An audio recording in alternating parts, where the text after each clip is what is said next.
In the heart of Uganda, the Uganda People's Defense Forces Engineers Brigade is in full swing, leading to the ambitious renovation of the Mandela National Stadium, Namboole. The goal is clear: complete and deliver this transformative project on time and within the allocated budget. I think we have toured enough and you have seen all. When you look at it, you can capture a new view of Mandela, a new view of the hotel, and a new view of the where there were encroachers originally, they were all sent away. Lieutenant Colonel Engineer Peter Kidemuka, the project engineer, shared the exciting progress update. The main pitch is going to host both football and rugby to international standards, because already the sockets for rugby are fitted and the sockets for goalposts are fitted. Saawe kino kyemulaba ekyo kyali kiri bubi nnyo.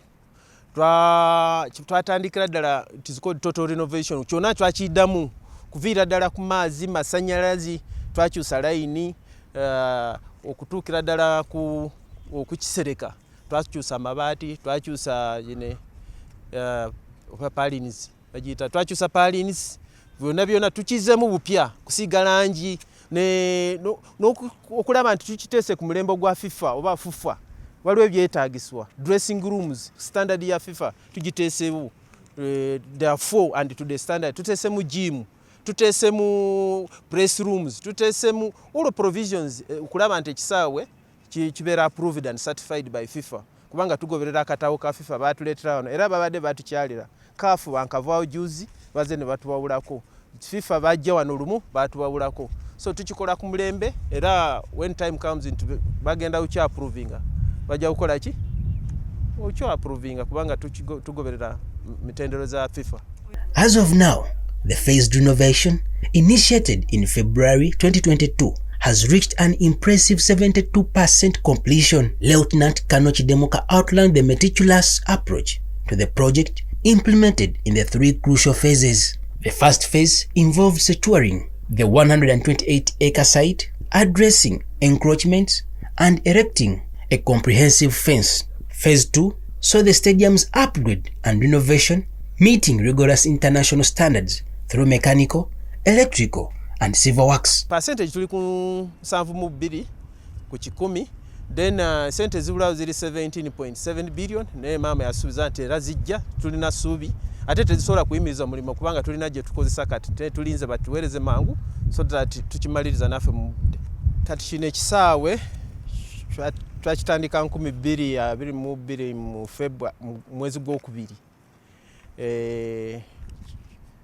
Sente gye tugenda kukozesa okukirongoza kiri billion 9.7.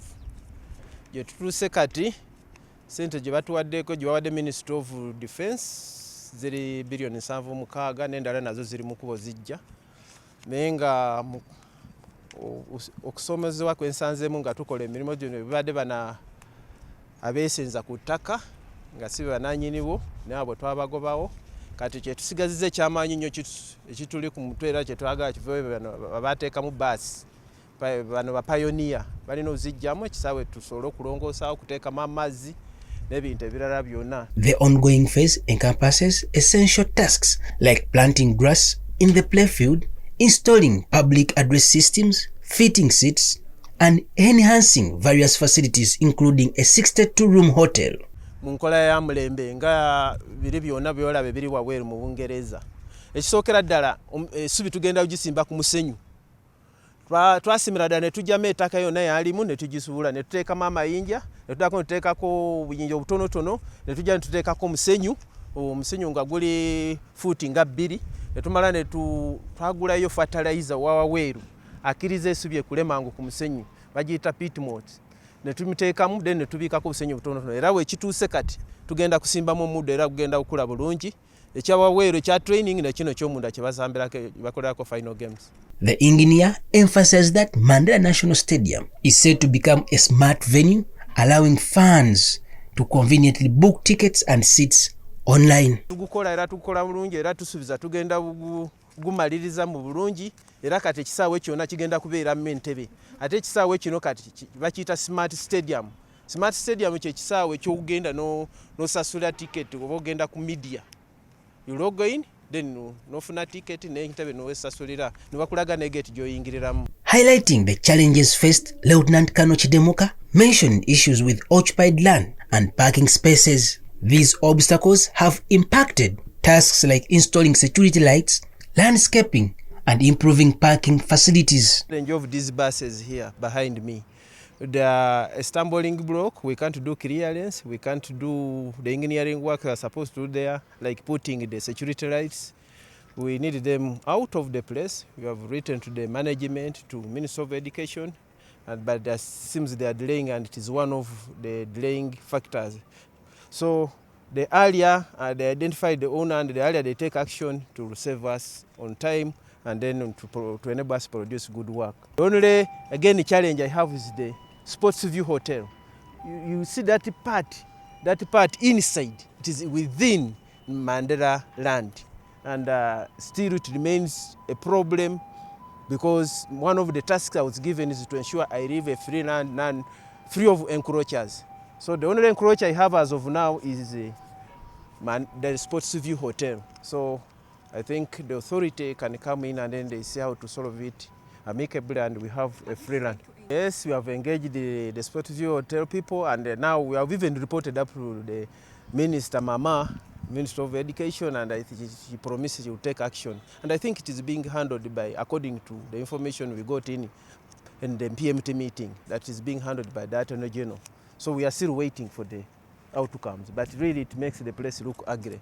So it is it is one of the tasks I've not completed, and I will be happy if it is also evicted, because not to show that we only removed the poor ones and we left the rich, it has an effect on the population. Because they still continue asking me, why do you leave him? Why is he there? Why did you remove us?